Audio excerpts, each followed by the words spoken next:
thought we would do the sermon down here today. Bring it a little closer. Shana Tova, everyone.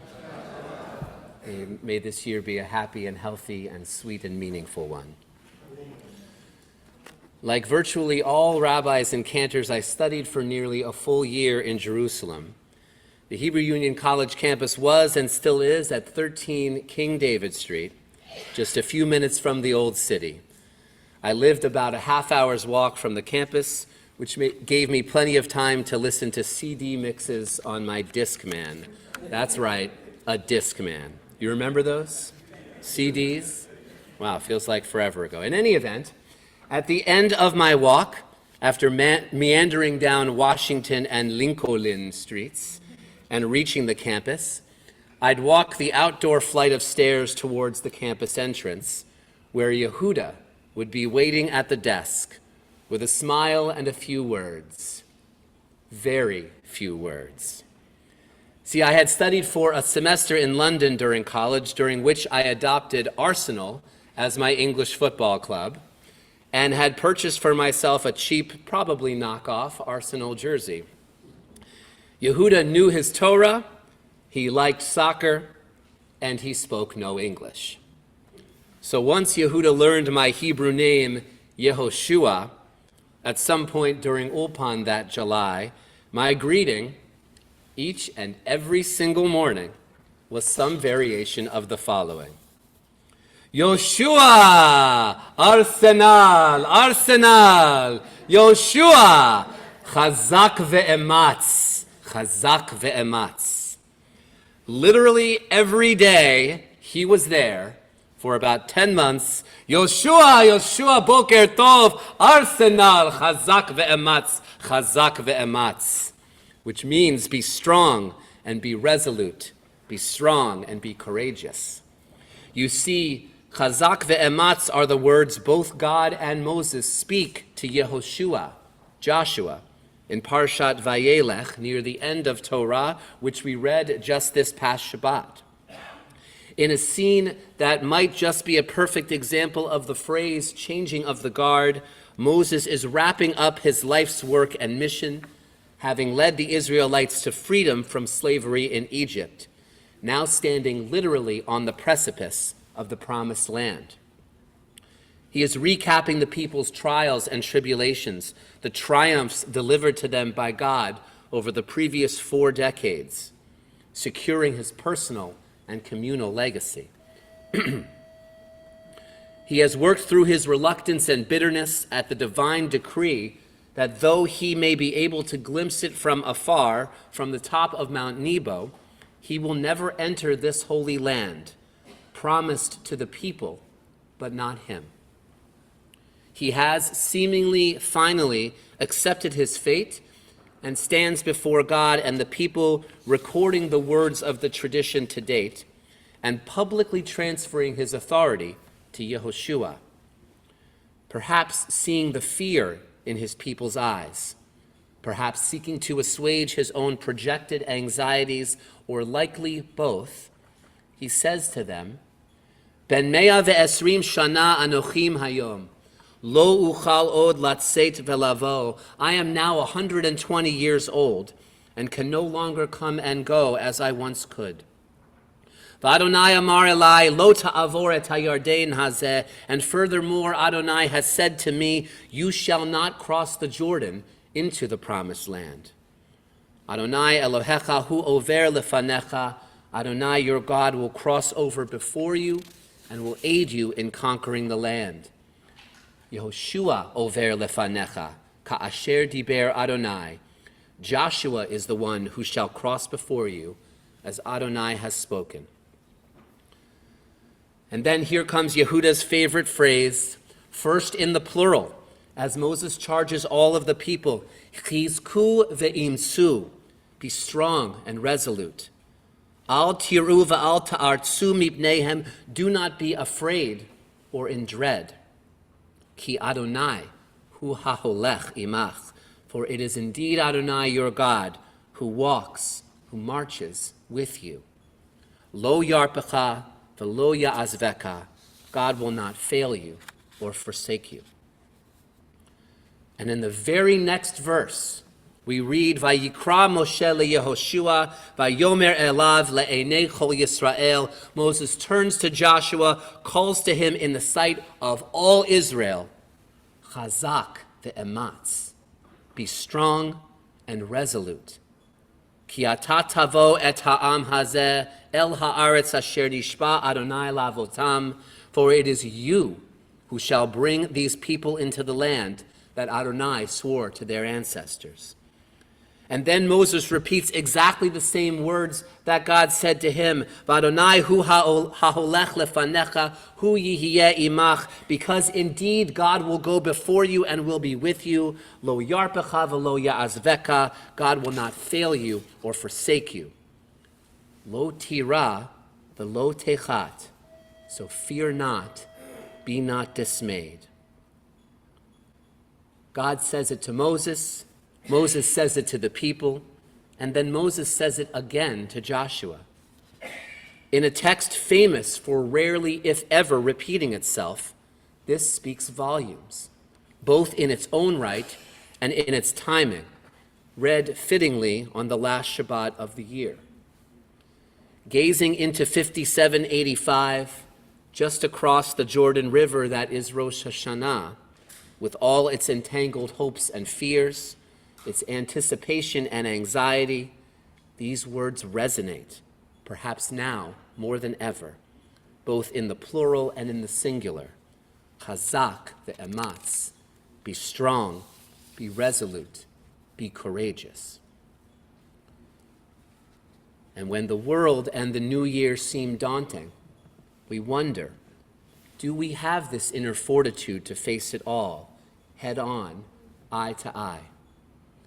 Can we handle it, confront it, respond to its challenges and questions with confidence grounded in realism so that we may find successes and triumphs?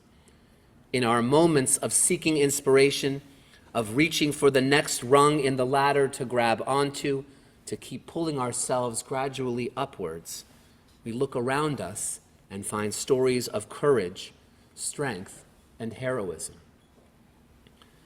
There is the story of Yusef Zayadna, a 47-year-old Bedouin minibus driver who was called upon to pick up one of his regular customers from the Nova Music Festival on the morning of October 7th in his 14-seat passenger van.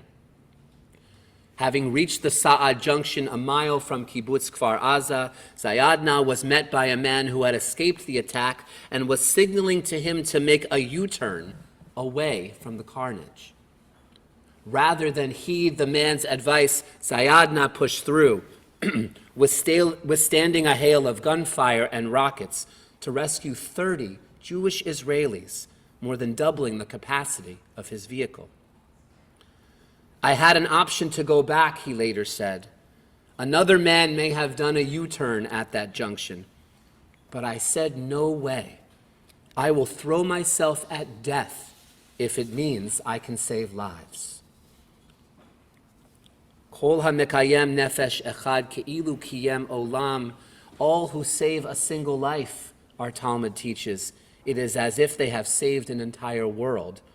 How much the more so for 30? There's the story of Rachel Edri of Ofakim, one of more than 20 border communities invaded on that fateful day. After early morning air raid sirens forced residents there into bomb shelters, 65-year-old Edri returned to her home to find a band of grenade-toting Hamas terrorists sitting in her living room.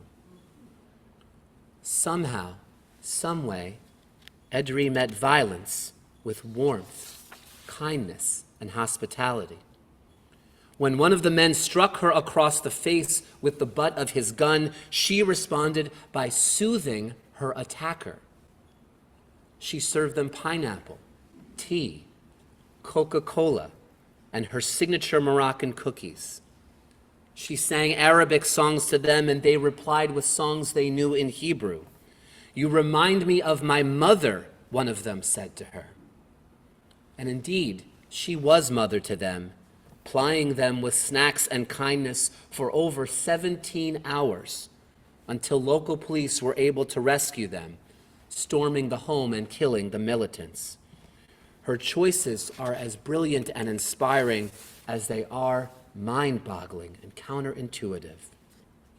And she has become a national folk hero for playing on the stereotype of the Jewish mother, hailed as a modern-day Yael, the biblical character who slays an enemy general she has lulled to sleep with food and drink. And then just a couple of nights ago, as 35-year-old Lev Kreitman waited to order a sandwich from a restaurant below his Tel Aviv apartment, he heard gunfire. Despite being clad in shorts and flip-flops, he readied his handgun, seeking the source of the trouble rather than running from it. He immediately encountered one of the two gunmen who had murdered 7 Israelis and injured 16 others running toward him.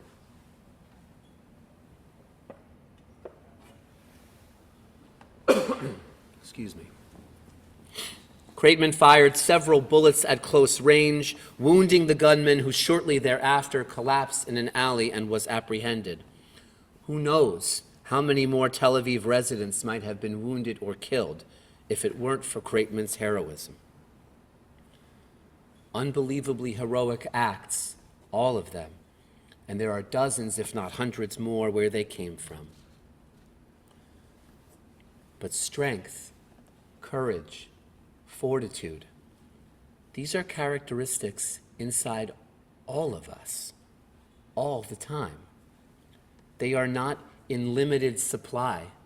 They're not reserved just for the most extreme, once in a lifetime at most kind of moments. They are within us, always. Sometimes it might feel like they're lying dormant, waiting to be conjured and activated. But much more likely is this: you are strong. You are courageous. You are brave. And while betting is probably not a great topic for Rosh Hashanah, I'd be willing to wager that you have been resolute, that you've done something brave, that you have shown strength and courage very recently, if not every day, without even realizing it.